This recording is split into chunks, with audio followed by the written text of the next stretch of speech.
கர்த்தருடைய பரிசுத்த நாமத்துக்கு மகிமை உண்டாவதாக. இந்த காலைவெளியிலே தொடர்ந்து தேவனுடைய வார்த்தையை தியானிக்க கர்த்தர் நமக்கு கிருபை செய்வாராக. நீதிமொழிகள் 13:13 திருவசனத்தை அவமதிக்கிறவன் நாசம் அடைவான், கற்பனைக்கு பயப்படுகிறவனோ பலன் அடைவான். இந்த காலைவெளியிலே கூட திருவசனத்திற்கு பயப்படுகிறவன் கர்த்தருக்கு ஸ்தோத்திரம் உண்டாவதாக பலன் அடைவான். ஆனால் திருவசனத்தை அவமதிக்கிறவன் நாசமாவான் என்று வேதம் சொல்லப்பட்டிருக்கிறது. இந்த வாரம் முழுவதும் திருவசனத்தின் ஆசீர்வாதங்கள், திருவசனத்தின் மகத்துவங்கள், அந்த திருவசனத்தை, இந்த வேதத்தை நாம் வாசிக்கும் போது நமக்கு எத்தனை பெரிய ஆசீர்வாதங்களை கர்த்தர் வைத்திருக்கிறார் என்று சொல்லி நாம் தியானிக்க கர்த்தர் கிருபை செய்வாராக.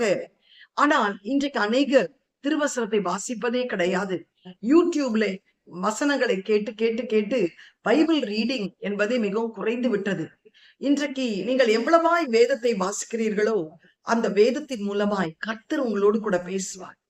ஜெபம் என்பது நாம் தேவனோடு பேசுவது, வேத வாசிப்பு கர்த்தர் நம்மோடு கூட பேசுவது.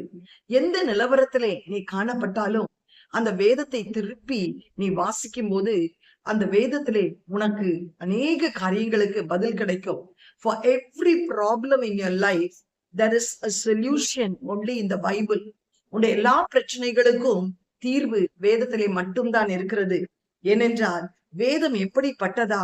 எபிரேயர் 4:12 வாசிக்கும் போது தேவனுடைய வார்த்தையானது ஜீவனும் வல்லமை உள்ளதாயும் இருபுறமும் கருக்குள்ள எந்த பட்டயத்திலும் கருக்கானதையும் ஆத்துமாவையும் ஆவியையும் கணுக்களையும் ஊனையும் பிரிக்கத்தக்கதாக உருவ குத்துகிறதாயும் இருதயத்தின் நினைவுகளையும் யோசனைகளையும் வகை அறுக்கிறதாக காணப்படுகிறது.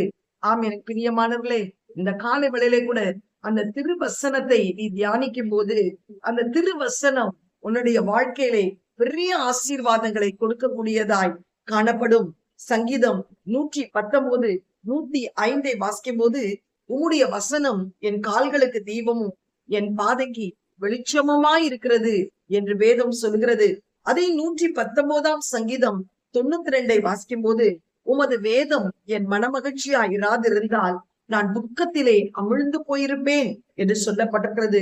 119:1 கர்த்தருடைய வேதத்தின்படி நடக்கிற உத்தம மார்க்கத்தார் பாக்கியவான் என்று சொல்லப்பட்டிருக்கிறது.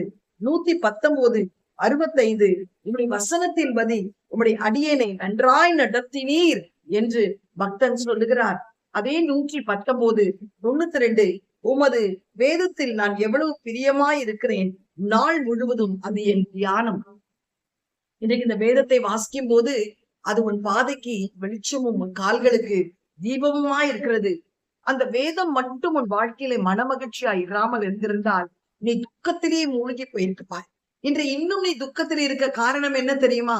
உன் வாழ்க்கையிலே வேத வாசிப்பு இல்லை. வேதத்தின்படி நடக்கிற உத்தம மார்க்கத்தார் தான் பாக்கியவான்கள். அந்த வேதத்தை வாசிக்கும் போதுதான் நீ அந்த மார்க்கத்திலே நடக்க முடியும். உமது ஆண்டவர் உன்னை நடத்த வேண்டுமானால் அவருடைய வசனத்தின்படி அவர் உன்னை நடத்துவார். உன் வேதத்தில் நாம் எவ்வளவு பிரியமா இருக்கிறோமோ அது நாள் முழுதும் நம்முடைய தியானமா இருக்கணும். இன்றைக்கு வேதம் வாசிக்கும் போது உன் வாழ்க்கையில எத்தனை மாற்றங்கள் உண்டாகும்.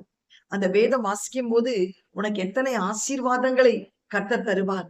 ஒரு நாளைக்கு 4 அதிகாரமாவது வாசிக்க வேண்டும். கர்த்தருக்கு ஸ்தோத்திரம். வாலிப பிள்ளைகள் நீதிமொழிகளை முக்கியமாய் வாசிக்க வேண்டும். கர்த்தருக்கு ஸ்தோத்திரம் உண்டாவதாக. ஆமோஸ் 8:11 சொல்லப்படுகிறது, இதோ நான் தேசத்திலே பஞ்சத்தை அனுப்பும் நாட்கள் வரும். அது ஆகார குறைவினால் உண்டான பஞ்சமும் அல்ல, தாகத்தினால் உண்டாகும் பஞ்சமும் அல்ல, ஜல குறைவினால் உண்டாகும் பஞ்சமும் அல்ல. கர்த்தருடைய வசனத்தை கேட்கக்கூடாத ஒரு பஞ்ச நாட்கள் கடந்து வரும். அப்பொழுது அவர்கள் கர்த்தருடைய வசனத்தை தேட ஒரு சமுத்திரம் தொடங்கி மறு சமுத்திரம் மட்டும், வடதிசை தொடங்கி மறு சமுத்திரம் மட்டும் அலைந்து திரிந்து அதை கண்டடையாமல் போவார்கள். இன்றைக்கு காற்றுள்ள போதே தூற்றிக்கொள் என்று சொல்வார்கள். இன்றைக்கு வேதத்தை வாசிக்கக்கூடிய விசேஷத்த கிருபையும் அபிஷேகத்தின் ஞானத்தையும் கர்த்தர் உன் மீது வைத்திருக்கும் போது அதை அசட்டை செய்யாதே. வேதத்தை அவமானப்படுத்துகிறவன் நாசம் அடைவான், அதை பயன்படுத்துகிறவன் பயபக்தியோடு வாசிக்கிறவன் தான் பலன் அடைவான். இன்றைக்கு உன் வாழ்க்கையிலே அந்த வேத வசனங்களை வாசிக்கக்கூடிய ஒரு கிருபை இருக்கிறதா? தேவனோடு பேச வேண்டும் என்று உடைய சமூகத்திலே வேதத்தை திறந்து காத்திருக்கிறாயா? இன்றைக்கு பிரச்சனைகள் உன் வாழ்க்கையிலே கடந்து வரும்போது தீர்வு மனுஷனிடத்தில் இருக்கிறது என்று ஓடுவதற்கு காரணம் என்ன? நீ வேதத்தை திறக்காத நிமித்தம்தான். இந்த கடமையானவர்களே, இந்த வேதம் நமக்கு கர்த்தர் கொடுத்த ஒரு விசேஷித்த பொக்கிஷம். இதை நீ தியானிக்க தியானிக்க உன் வாழ்க்கையிலே பெரிய மாற்றங்களும் ஆசீர்வாதங்களையும் கர்த்தர் தர வல்லமை உள்ளவராயிருக்கிறார். இன்னைக்கு ஒரு பொருத்தனை செய்வாயா? உள்ளான மனுஷன் பலப்படுவதற்கு என்ன ஆகாரம் தெரியுமா? வேத வசனம்தான். வெளிப்புறமான சரீரத்தை வளர்க்கிறதற்கு ஒரு 4 நாளுக்கு முன்னாடியே இன்னைக்கு என்ன டிஃபன் செய்யணும், இன்னைக்கு என்ன மத்தியான உணவு, நைட் சாப்பாடு என்ன என்று நாம் தீர்மானிக்கிறோம். அது பெரிதல்ல. இன்றைக்கு முன்னாடி உள்ளான மனுஷன் பலப்படுவதற்கு ஒவ்வொரு நாளும் நீ சங்கீத பகுதிகள், நீதிமொழிகள், பழைய ஏற்பாடு, புதிய ஏற்பாடு, தீர்க்க தரிசன புத்தகங்கள் நீ வாசிக்கும் போதுதான் தேவன் உன் வாழ்க்கையிலே உன் உள்ளான மனுஷன் எந்த சூழ்நிலையிலும் சோர்ந்து போகாதபடி பலப்பட கர்த்தர் கிருபை செய்வாராக. உள்ளான மனுஷனுக்குரிய ஆகாரம் வேத வசனம். இன்றைக்கு ஒரு தீர்மானம் செய்வோமா? ஆண்டவரே, இந்த வேத வசனத்தை நான் தியானித்து உமக்குள்ளே வேர்கொண்டு வளர எனக்கு உதவி செய்வீராக என்று சொல்லி ஆண்டுடைய சமூகங்களை நம்ம ஒப்புக் கொடுப்போம். எங்களை அதிகமாய் நேசிக்கிற நல்ல தகப்பனே, இந்த காலை வேளைக்காய் உண்மை நன்றியோடு ஸ்தோத்தரிக்கிறோம்.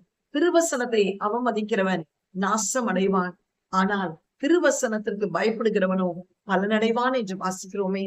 இந்த திருவசனம் எங்கள் வாழ்க்கையில எத்தனை மாற்றங்களை கொண்டு வரும், எத்தனை தீர்வுகளை காணும்படி செய்யும்.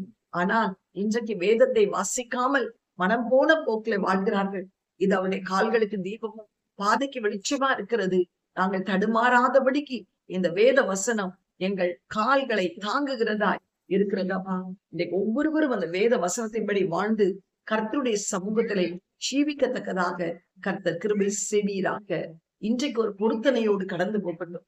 வேதத்தை கண்டிப்பாக நான் வாசிப்பேன், தேவன் என்னோடு பேசுவது வேதத்தின் மூலம் என்று சொல்லி தங்களை அர்ப்பணிக்கட்டும். இயேசுவின் மூலம் நல்ல பிதாவே, ஆமென்.